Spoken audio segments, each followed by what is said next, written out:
Hello students, welcome to Sandy Academy of Mathematics YouTube channel. Last వీడియోలో మనం TET cum TRP 2018 school assistant maths పేపర్లోని క్వశ్చన్స్ని analysis చేస్తూ ఉన్నాం. అందులో మనం 70 క్వశ్చన్స్ వరకు డిస్కస్ చేయడం జరిగింది. ఎంటైర్ 80 క్వశ్చన్స్లో ఇప్పటికి మనం 70 క్వశ్చన్స్ డిస్కస్ చేసాము. ఓకేనా? ఓకే, సో 6 పార్ట్స్ని ఫినిష్ చేయడం జరిగింది. సో ఇంకా 7 and 8 పార్ట్స్ మాత్రమే పెండింగ్ ఉన్నాయి ఈ పేపర్లో.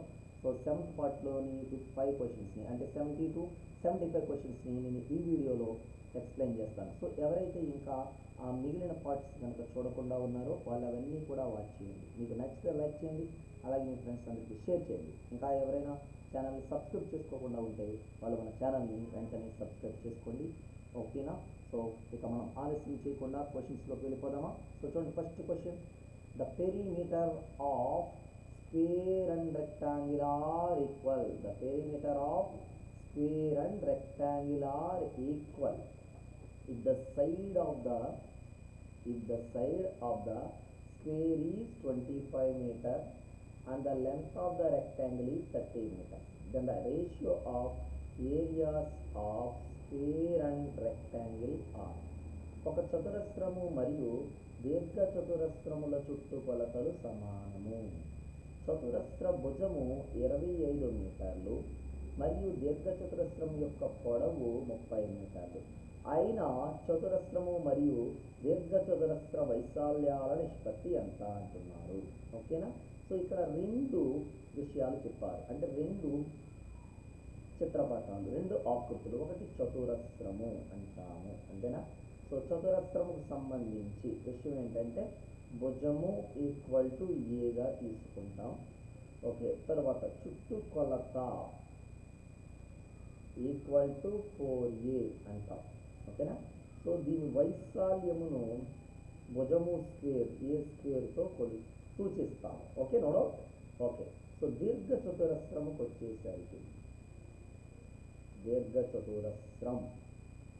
వచ్చేసరికి పొడవు ఎల్లు, వెడల్పు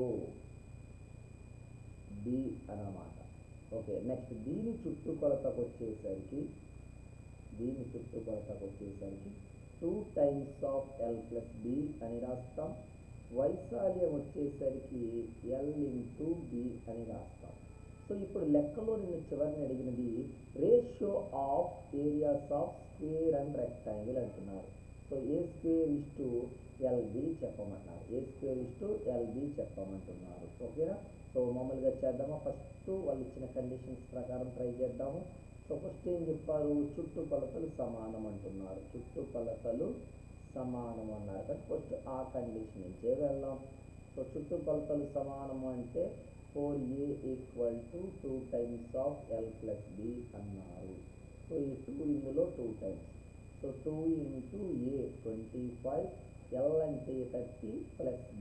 దీనికి b ఎంత అవుతుంది చూడు, 50 minus 30 దట్ ఈక్వల్ టు 20 అనా అయిపోయింది లెక్క. ఇంకేంటి? a స్క్వేర్ అంటే 25 స్క్వేర్, వైశాల్యాల నిష్పత్తి. L ఎంత? 30, b ఎంత? 20. చూడు ఇక్కడ 25 into 25 is to 30 into 20. ఓకేనా? సో నీకు తెలుసు కదా 5 table 5 times, ఇందులో 6 times. ఈ 5 4 20లో 4 times. So 25 is to 6 4 jar 24. 25 is to 6 4 jar 24 మన ఆన్సర్. సో మన ఆప్షన్ ఏమవుతుంది? 25 is to 24 అవుతుంది. ఓకేనా? సో డైరెక్ట్ క్వశ్చన్సే, నీకు గుర్తుండవలసింది ఫార్ములా. సో ఫార్ములా ఫాస్ట్గా గుర్తుంటే తక్కువ టైంలో లెక్క అవుతుంది, లేదంటే లెక్క అంతా పోతుంది. ఓకే, సో నెక్స్ట్ చూద్దాం. చూడండి, కొంచెం క్యాలిక్యులేషన్ ఎక్కువ క్వశ్చన్ ఇచ్చారు. ఓకే,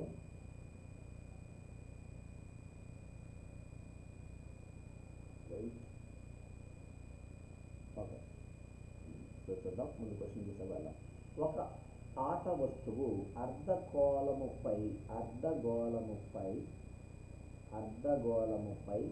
నిటారుగా నిలువబడిన శంకువు వలె ఉన్నది. A toy is in the form of cone mounted on hemisphere. Okay, if the diameter of the base and the height of the cone are 12 centimeter and 8 centimeter respectively, then the surface area of the toy is.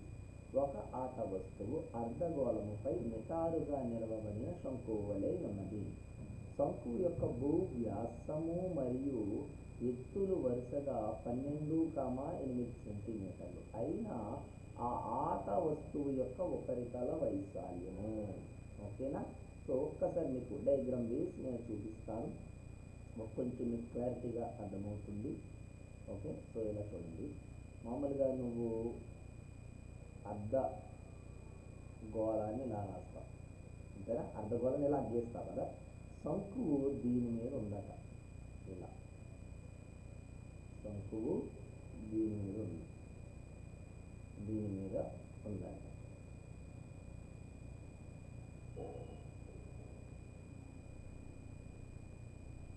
ఇలా ఉంది, చూడండి.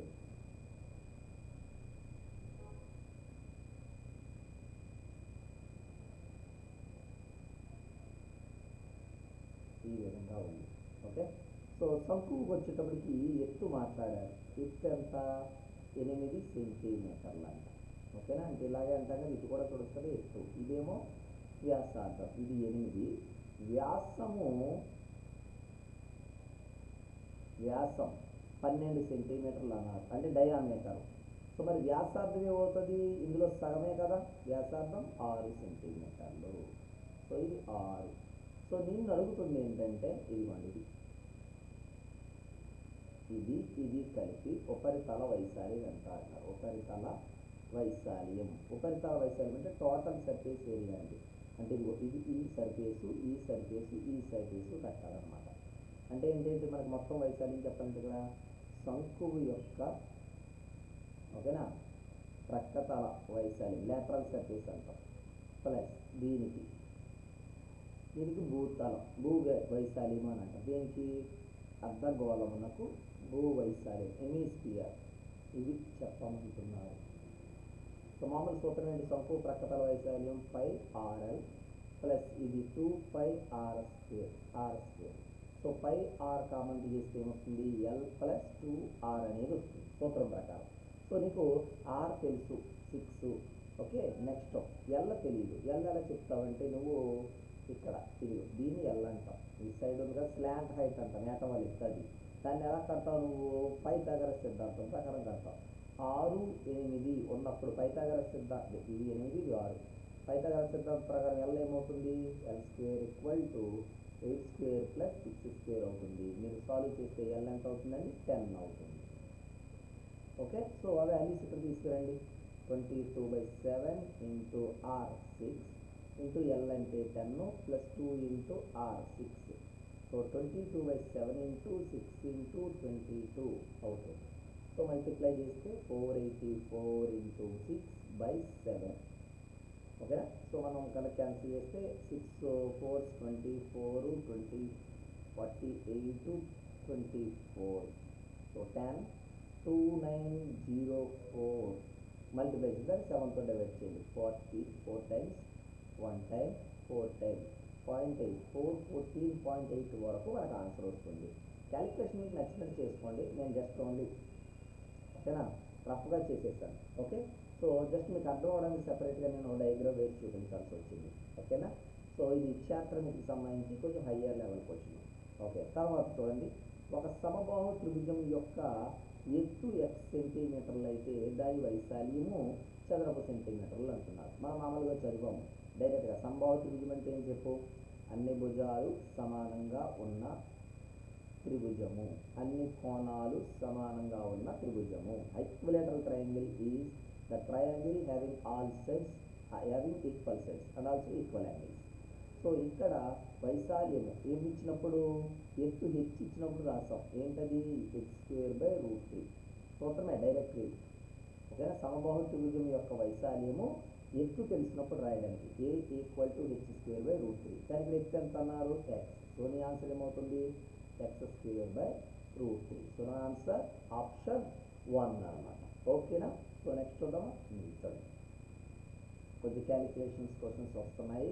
So మీరు పెద్ద calculation చేయకుండా ఆప్షన్లో చూడడం నేర్చుకోండి. The ratio of radius and height of A cylinder is 3:2. అంటే ఏం చెప్తున్నారు, ఒక స్తూపము. స్తూపం అంటే తెలుసు కదా, ఇదిగోండి ఎలా ఉంటుంది, ఎలా ఉంటుంది. దీని హైట్ అంటాము, ఈ వృత్తానికి ఉన్నదాన్ని మనం రేడియస్ అంటాం. అయితే రేడియస్ మరియు హైట్ల నిష్పత్తి 3:2 అంటున్నారు. సో మామూలుగా ఏమనుకుంటాం, R=3 parts, H=2 parts అంటాం.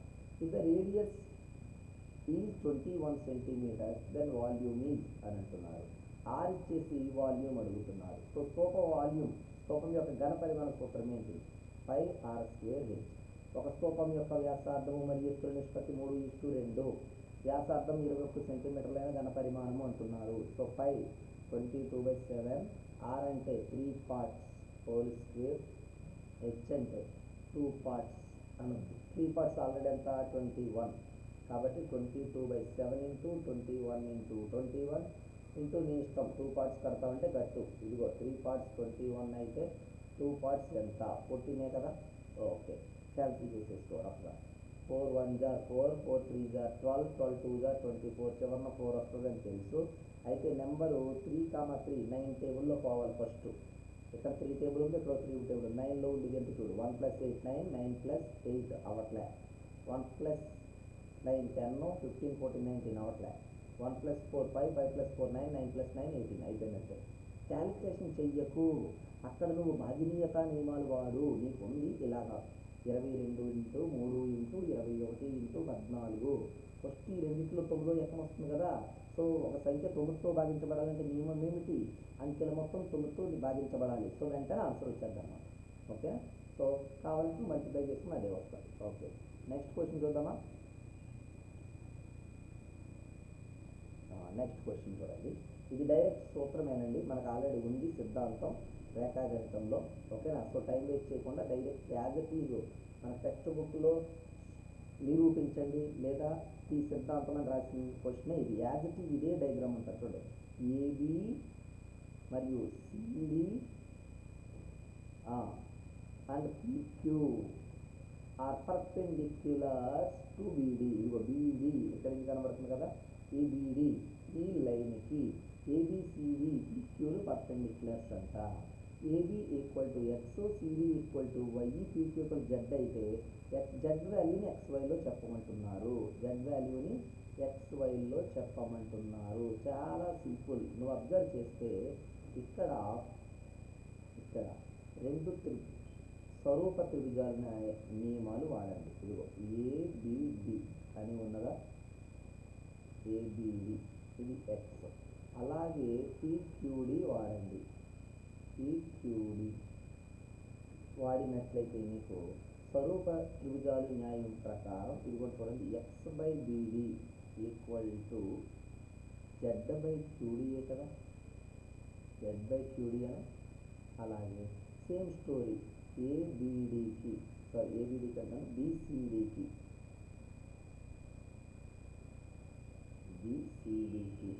ఓకే, బీసీడీకి కూడా మీరు వాడవచ్చు. బీసీడీలో సిడి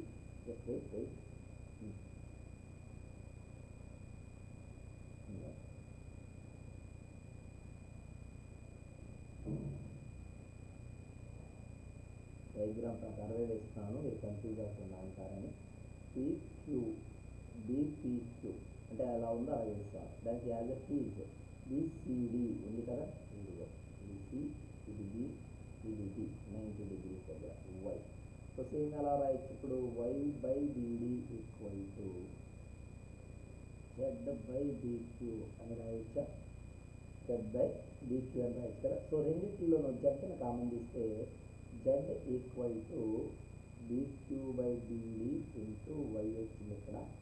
ఇక్కడ z x × qd/bd అని వచ్చింది. సో రెండు add చేసేసుకో, 2z = bq + bqy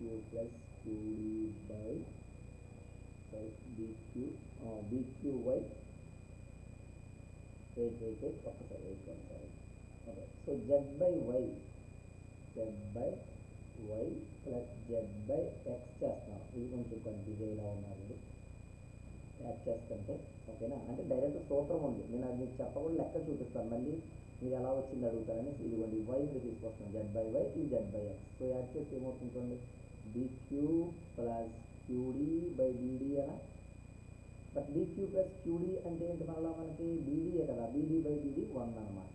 so Z into 1/y plus 1/x equal to 1.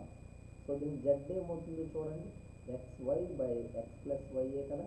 So మనకి టెక్స్ట్ బుక్లో డైరెక్ట్గా 9th క్లాస్ టెక్స్ట్ బుక్లో 10thలో డైరెక్ట్గా ఉంది 1/z equal to 1/x plus 1/y, దాని z equal to xy by x plus y అనేది direct సూత్రం ఉంది. బట్ మీకు ఎలా వచ్చిందో చెప్పాను, ఎందుకంటే ఇది సర్వోప త్రిభుజాల నియమాల ప్రకారం.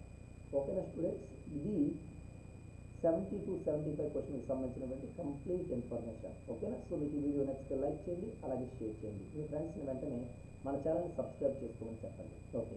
అలాగే చాలామంది అడుగుతున్నారు, సార్ ఆన్లైన్ క్లాసెస్ లేదా టెస్ట్ సిరీస్ ఏమైనా ప్రొవైడ్ చేస్తున్నారా అంటే మనం చేస్తున్నామా అండి. ఓకేనా. వితిన్ 2 to 3 వీక్స్ అంటే మనకి ఎగ్జామ్ డేట్కి ఒక 10 రోజుల ముందుకే టెస్ట్ సిరీస్ వచ్చేలాగా ట్రై చేస్తున్నాం.